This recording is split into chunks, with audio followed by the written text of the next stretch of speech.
Hello friends, welcome to Pebbles.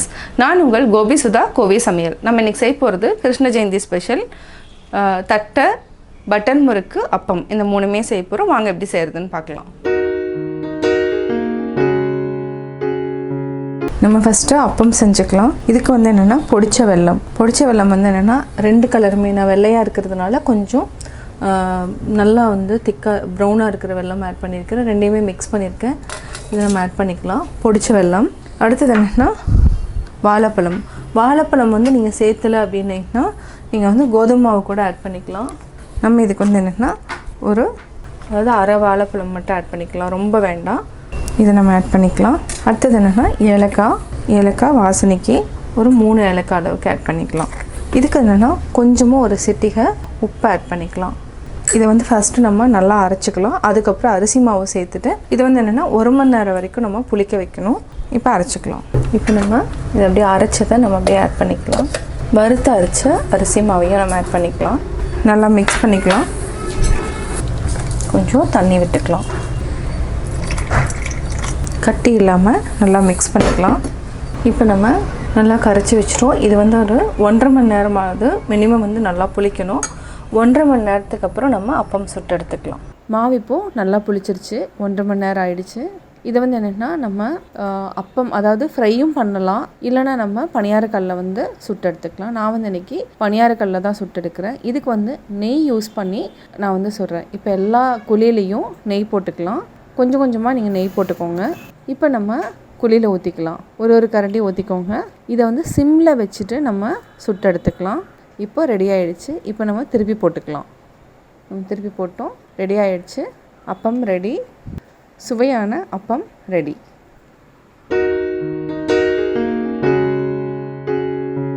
நம்ம first என்ன பண்ணலான்னா பட்டர் முறுக்குக்கு பொட்டுக்கடலை வந்து நம்ம என்னென்னா தட்டைக்கும் யூஸ் பண்ண போகிறோம். அதனால் இதை வந்து லைட்டாக நம்ம வறுத்து எடுத்துக்கலாம். ரொம்ப வறுக்க வேண்டாம், லைட்டாக வறுத்தாலே போதும். அதாவது சூடு இருந்தாலே போதும். இதை லைட்டாக சூடு பண்ணிவிட்டு நம்ம வந்து நல்லா அரைச்சிட்டு சளிச்சு எடுத்து வச்சுக்கலாம். இந்த பொட்டுக்கடலை என்னென்னா ஜஸ்ட்டு கை சூடு இருக்கும். இப்போ ஆஃப் பண்ணிக்கலாம். இது கொஞ்சம் ஆற வச்சுட்டு நம்ம மிக்சியில் அரைச்சி எடுத்துக்கலாம். இது கொஞ்சம் ஆறட்டும். பொடி பண்ணி சளிச்சு எடுத்து வச்சுக்கலாம். அடுத்து நம்ம அரிசி மாவையும் வறுத்துக்கலாம். இது வந்து என்ன ரொம்ப வறுக்க வேண்டியதில்லை, லைட்டாக நம்ம வறுத்தாலே போதும். இதில் என்னென்னா ஈரப்பதம் இருக்கக்கூடாது. அப்போ தான் வந்து அந்த தட்டை வந்து நல்லாயிருக்கும், அதாவது நல்லா முறுமுறுப்பாக இருக்கும். இதெல்லாமே என்னென்னா சின்ன சின்ன டிப்ஸ் தான் நான் உங்களுக்கு சொல்கிறேன். அதாவது ஈரப்பதம் இருந்ததுன்னா உங்களுக்கு தட்டை வந்து நவுத்து போன மாதிரி ஆயிரும்.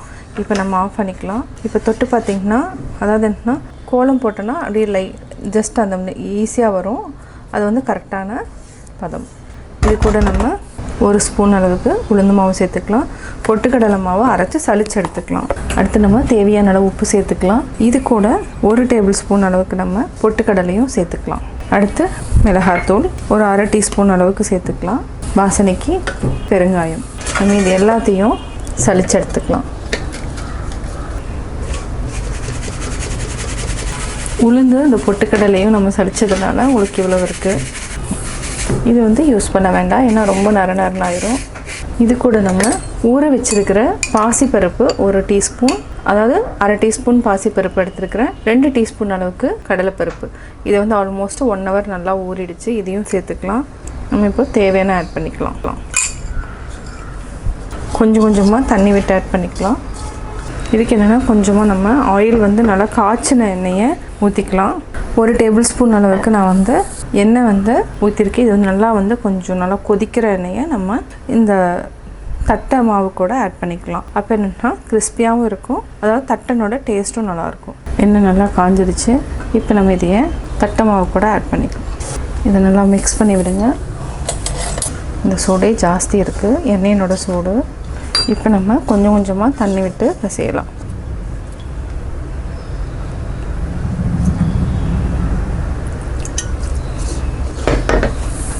இப்போ பார்த்திங்கன்னா இந்த அளவுக்கு உருட்டிட்டோம். இதை வந்து என்னென்னா சின்ன சின்ன உருண்டைகளாக நம்ம பிடிச்சிக்கலாம்.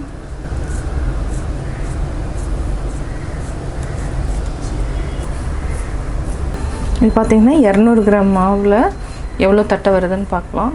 நம்ம ஏதாவது ஒரு கவர் எடுத்துக்கலாம். இது எண்ணெய் வந்து தடவிட்டோம். ஜஸ்ட்டு நம்ம என்ன பண்ணலான்னா ஒரு உருண்டையை இதை நல்லா ஆயிலில் டிப் பண்ணிக்கோங்க. அதுக்கப்புறம் இதை விட்டு டிரான்ஸ்பரண்ட் கவர் இருந்தாலும் சரி, இல்லை இந்த மாதிரி கவர் இருந்தாலும் சரி, ஈவனாக அப்படியே வர மாதிரி இப்போ நம்ம ஓப்பன் பண்ணி பார்க்கலாம். இது வந்து என்னென்னா பருப்பு இருக்கிறதுனால கொஞ்சம் நம்மளுக்கு இந்த மாதிரி வரும். இதை அப்படியே லைட்டாக தேய்ச்சிக்குவோம். இதே மாதிரியே நம்ம எல்லா உருண்டைகளையும் எடுத்துக்கலாம். இது எடுக்கிறப்ப என்னென்னா இந்த மாதிரி வரும். இப்போ நம்ம இதே மாதிரி எல்லாத்தையும் போட்டுக்கலாம்.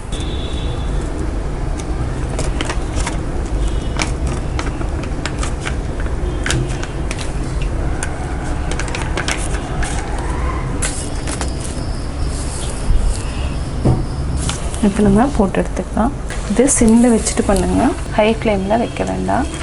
நம்ம 3 தட்டையாக போட்டு எடுத்துக்கலாம். ஜஸ்ட்டு நம்ம எண்ணெய் ஊற்றி வைக்கலாம். இங்கே வெடிக்காமல் இருக்கணும்னா ஃபோர்க்கில் கூட நம்ம வந்து லைட்டாக வந்து அதாவது என்னென்னா குத்தி விட்டுட்டுனா அப்படியே வந்து நிற்கும். அதாவது பூரி மாதிரி உப்பி வராமையும் இருக்கும். இது பார்த்திங்கன்னா பூரி மாதிரி உப்பி வருது. இது வராமல் இருக்கணும்னா நம்ம ஃபோர்க்கில் வந்து நம்ம குத்தி விட்டுக்கலாம். அடுத்தது அதை வந்து எப்படின்னு சொல்லிடுறேன். நம்ம தட்டை எடுத்துக்கலாம். எண்ணெயை வந்து வடிச்சிக்கோங்க நல்லா.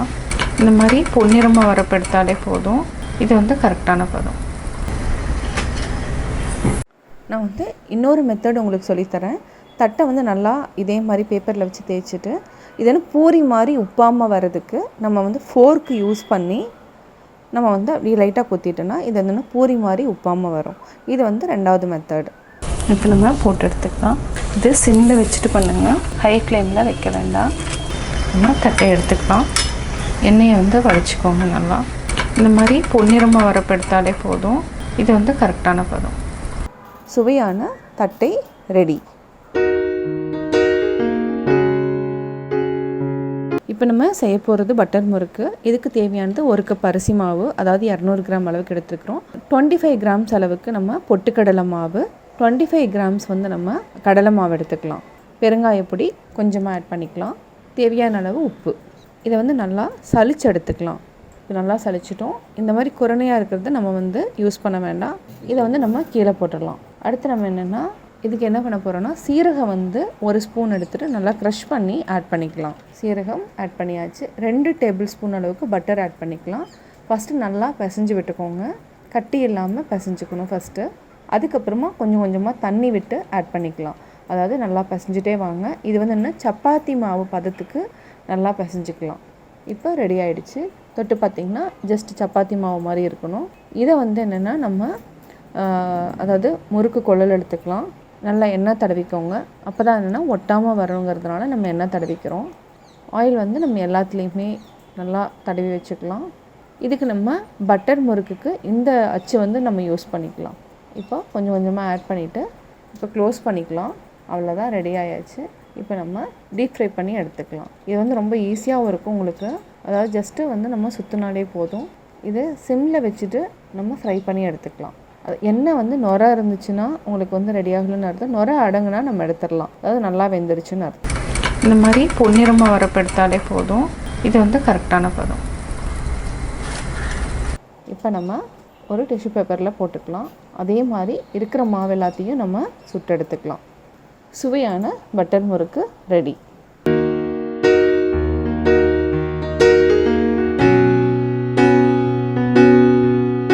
கிருஷ்ண ஜெயந்தி ஸ்பெஷல் அப்பம், தட்டை, பட்டர் முறுக்கு எப்படி செஞ்சேங்கிறத பார்த்தீங்க. நீங்களும் வீட்டில் செஞ்சு பாருங்கள். செஞ்சு பார்த்துட்டு உங்களுடைய கமெண்ட்ஸ் எனக்கு சொல்லுங்கள். லைக் பண்ணுங்கள், ஷேர் பண்ணுங்கள், மறக்காமல் சப்ஸ்கிரைப் பண்ணுங்கள்.